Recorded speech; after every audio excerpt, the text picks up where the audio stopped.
The Four Nights of the Apocalypse, Chapter 155, Reunion. We return to Lyon, where we soon see Donnie and Anne accompanying King Meliodas and Queen Elizabeth. Meliodas tells us that he called them there for a special reason. Someone wanted to see them. And both Donnie and Anne wonder who it could be. But when they open a small door leading to the castle balcony, the two are surprised by a light gust of wind and by Nasiens, who, with a smile on his face, says he's very happy to see them again. Donnie comments that it seems like a century since they were last together. He asks Nasiens if he's been inside the fairy kingdom all this time, and if he's just come back to visit them. The herbalist replies that he did, but that he didn't come alone. And so they look in the direction where this other person was.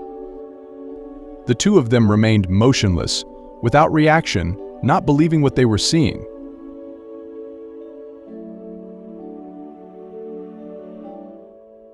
For it was Percival who happily said, "Anne, Donnie, I'm back." At that moment, a rush of feelings invaded each of them. But Donnie was the first to run to hug his friend. The boy, crying with happiness, tells us that the little one had made everyone very worried and curious. He asks when he woke up. Percival tells him that it wasn't long ago. However, he soon notices something different about Donnie's height and asks if he has shrunk. The boy tells him that it was actually Percival who grew.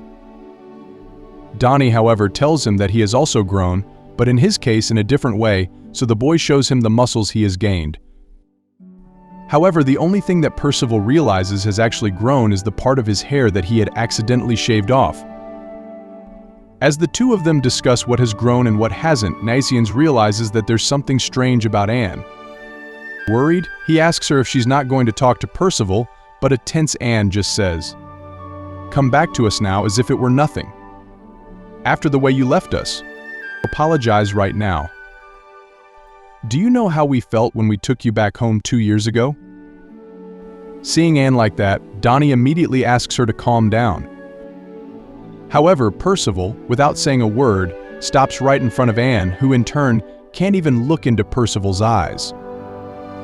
However, Percival simply hugs her, while at the same time apologizing.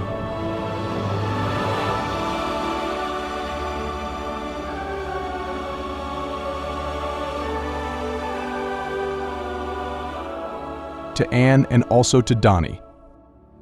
He says that everything is fine, that the important thing is that he's back. But when he asks Anne if she forgives him, the girl replies that she won't forgive him so easily.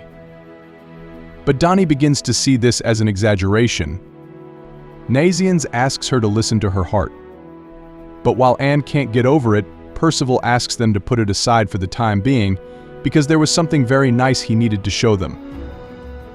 However, Anne is even more upset, because how can she let go of something as important as this, and she even begins to doubt her regret. Percival runs to Nasiens, where he asks the herbalist to show it to them. And as soon as Nasiens does, they are both wide-eyed, overwhelmed by the sight of Nasiens simply flying. Anne and Donnie wonder how he can fly, but Percival tells them that Nasiens is actually the son of the king of the fairies and the queen of the giants. To the surprise not only of Anne and Donnie, but also of Meliodas and Elizabeth. This meant that Nasiens was the baby who had been exchanged 18 years ago.